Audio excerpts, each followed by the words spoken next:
महाभारत अध्याय 9 उद्योग पर्व। इंद्र के द्वारा त्रिशिरा का वध, वृत्रासुर की उत्पत्ति, उसके साथ इंद्र का युद्ध तथा देवताओं की पराजय। युधिष्ठिर ने पूछा, राजेंद्र, पत्नी सहित महामना इंद्र ने कैसे अत्यंत भयंकर दुख प्राप्त किया था, यह मैं जानना चाहता हूं। शल्य ने कहा, भरतवंशी नरेश, यह पूर्व काल में घटित बहुत पुरातन इतिहास है। पत्नी सहित इंद्र ने जिस प्रकार महान दुख प्राप्त किया था वह बताता हूं, सुनो। त्वष्टा नाम से प्रसिद्ध एक प्रजापति थे जो देवताओं में श्रेष्ठ और महान तपस्वी माने जाते थे। कहते हैं उन्होंने इंद्र के प्रति द्रोह बुद्धि होने के कारण ही एक 3 सिर वाला पुत्र उत्पन्न किया। उस महातेजस्वी बालक का नाम विश्वरूप था। वह सूर्य चंद्रमा था, अग्नि के समान तेजस्वी एवं भयंकर था। एवं भयंकर अपने उन 3 मुखों द्वारा इंद्र का स्थान पाने की प्रार्थना करता था। वह अपने एक मुख से वेदों का स्वाध्याय करता था, दूसरे से सुरा पीता था, तीसरे से संपूर्ण दिशाओं की ओर इस प्रकार देखता था मानो उन्हें पी जाएगा। शत्रुदमन त्वष्टा का वह पुत्र कोमल स्वभाव वाला तपस्वी, जितेंद्रिय था, धर्म और तपस्या के लिए सदा उद्यत रहने वाला था। उसका बड़ा भारी तीव्र तप दूसरों के लिए अत्यंत दुष्कर था। उस अमित तेजस्वी बालक का तपोबल तथा सत्य देखकर इंद्र को बड़ा दुख हुआ। वे सोचने लगे, कहीं यह इंद्र न हो जाए। क्या उपाय किया जाए जिससे यह भोगों में आसक्त हो जाए और भारी तपस्या में प्रवृत्त न हो, क्योंकि वह वृद्धि को प्राप्त हुआ त्रिशिरा तीनों लोकों को अपना ग्रास बना लेगा। भरतश्रेष्ठ, इस प्रकार बहुत सोच विचार करके बुद्धिमान इंद्र ने त्वष्टा के पुत्र को लुभाने के लिए अप्सराओं को आज्ञा दी। अप्सराओं, जिस प्रकार त्रिशिरा काम भोगों में अत्यंत आसक्त हो जाए, शीघ्र वैसा ही यत्न करो। जाओ, उसे लुभाओ, विलंब न करो। सुंदरियों, तुम सब श्रृंगार के अनुरूप वेश धारण करके मनोहर हारों से विभूषित, हाव भाव से संयुक्त तथा सौंदर्य से सुशोभित हो। विश्वरूप को लुभाओ, तुम्हारा कल्याण हो। मेरे भय को शांत करो। वरांगनाओं, मैं अपने आप को अस्वस्थ चित्त देख रहा हूँ, अतः बुलाओ, तुम मेरे इस अत्यंत घोर भय का शीघ्र निवारण करो। अप्सराएं बोली, शक्र, बल निशोधन, हम लोग विश्वरूप को लुभाने के लिए ऐसा यत्न करेंगी जिससे उनकी ओर से आपको कोई भय नहीं प्राप्त होगा।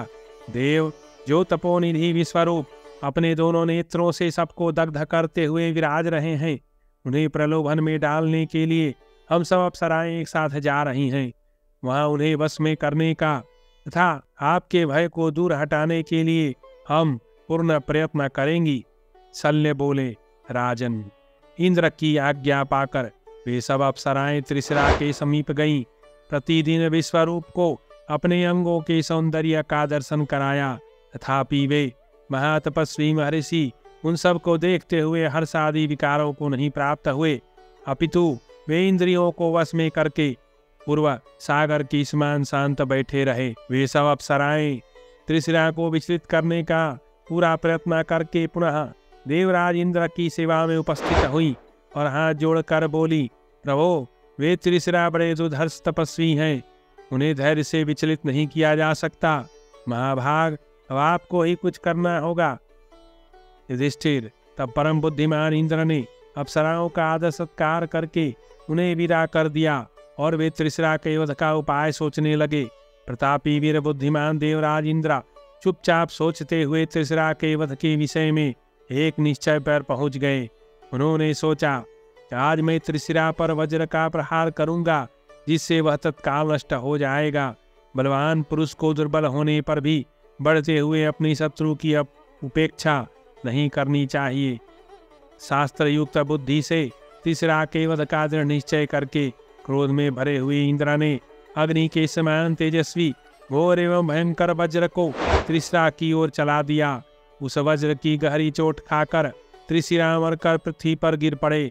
मानो वज्र के आघात से टूटा हुआ पर्वत का शिखर भूतल पर पड़ा हो। त्रिशिरा को वज्र के प्रहार से प्राण शून्य होकर पर्वत की भांति पृथ्वी पर पड़ा देखकर भी देवराज इंद्र को शांति नहीं मिली। वे उनके तेज से संतप्त हो रहे थे, क्योंकि वे मारे जाने पर भी अपने तेज से उद्दीप्त होकर जीवित से दिखाई देते थे। युद्ध में मारे हुए त्रिशिरा के तीनों सिर जीते जागते से अद्भुत प्रतीत हो रहे थे। इससे अत्यंत भयभीत हो इंद्र भारी सोच विचार में पड़ गए। इसी समय एक बढ़ई कंधे पर कुल्हाड़ी लिए उधर आ निकला। महाराज, वह बढ़ई उसी वन में आया जहाँ त्रिशिरा को मार गिराया गया था। डरे हुए सचिपति इंद्र ने वहां अपना काम करते हुए बढ़ई को देखा। देखते ही पाक शासन इंद्र ने तुरंत उससे कहा, बढ़ई, तू शीघ्र इस शव के तीनों मस्तकों के टुकड़े टुकड़े कर दे। मेरी इस आज्ञा का पालन कर।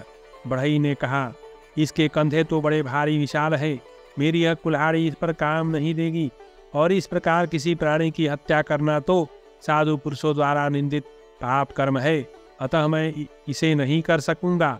इंद्र ने कहा, बढ़ई, तू भय न कर, शीघ्र मेरी इस आज्ञा का पालन कर। मेरे प्रसाद से तेरी यह कुल्हाड़ी वज्र के समान हो जाएगी। बढ़ई ने पूछा, आज इस प्रकार भयानक कर्म करने वाले आप कौन हैं? यह मैं कैसे समझूं? मैं आपका परिचय सुनना चाहता हूँ, यथार्थ रूप से बताइए।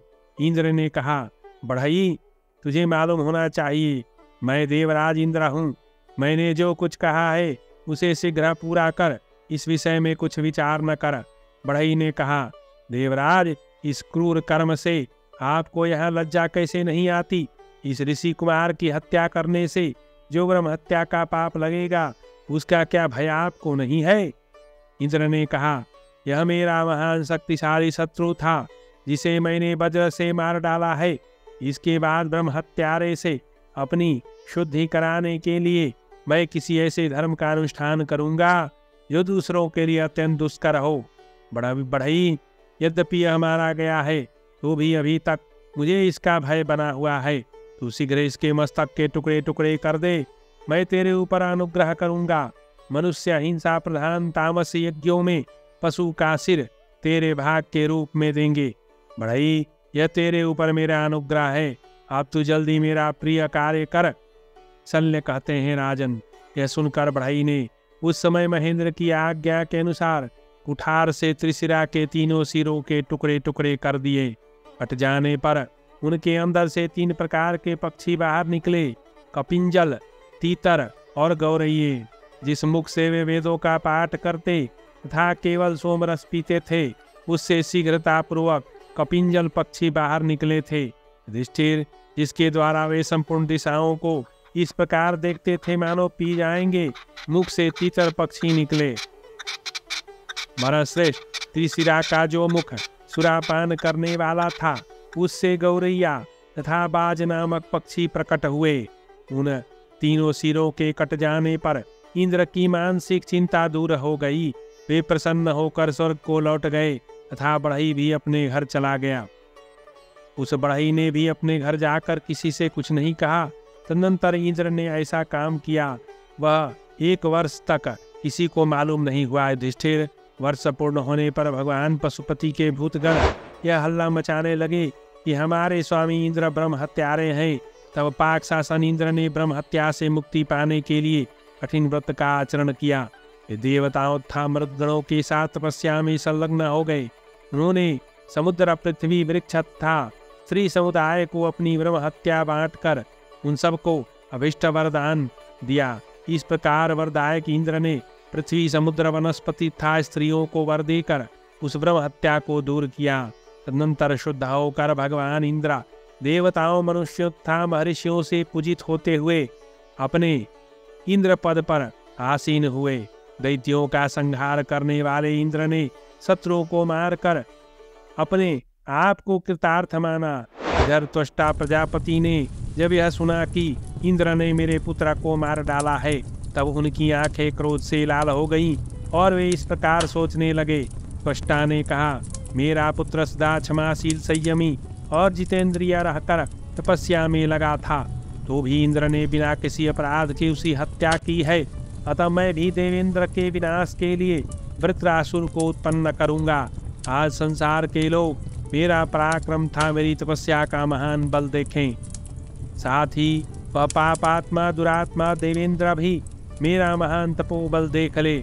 ऐसा कहकर क्रोध में भरे हुए तपस्वी एवं महायशस्वी त्वष्टा ने आचमन करके अग्नि में आहुति दे दो घोर रूप वाले वृत्रासुर को उत्पन्न करके उससे कहा, इंद्र शत्रु, तू मेरी तपस्या के प्रभाव से खूब बढ़ जा। उनके इतना कहते ही सूर्य और अग्नि के समान तेजस्वी वृत्रासुर सारे आकाश को आक्रांत करके बहुत बड़ा हो गया। वह ऐसा जान पड़ता था मानो प्रलय काल का सूर्य उदित हुआ हो। उसने पूछा, पिताजी मैं क्या करूं? तब त्वष्टा ने कहा, इंद्र को मार डालो। उनके ऐसा कहने पर वृत्रासुर स्वर्गलोक में गया। तदनंतर वृत्रासुर तथा इंद्र में बड़ा भारी संग्राम छिड़ गया। कुरुश्रेष्ठ वे दोनों क्रोध में भरे थे, उनमें अत्यंत घोर संग्राम होने लगा। तदनंतर कुपित हुए वीर वृत्रासुर ने शत्रकर्तु इंद्र को पकड़ लिया और मुंह बनाकर उन्हें उसके भीतर डाल लिया। वृत्रासुर के द्वारा इंद्र के ग्रस लिए जाने पर संपूर्ण श्रेष्ठ देवता घबरा गए। तब उन महा सत्वशाली देवताओं ने जम्हाई की सृष्टि की, जो वृत्रासुर का नाश करने वाली थी। जम्हाई लेते समय जब वृत्रासुर ने अपना मुख फैलाया, तब बलनाशक इंद्र अपने अंगों को समेट कर बाहर निकाल लाए।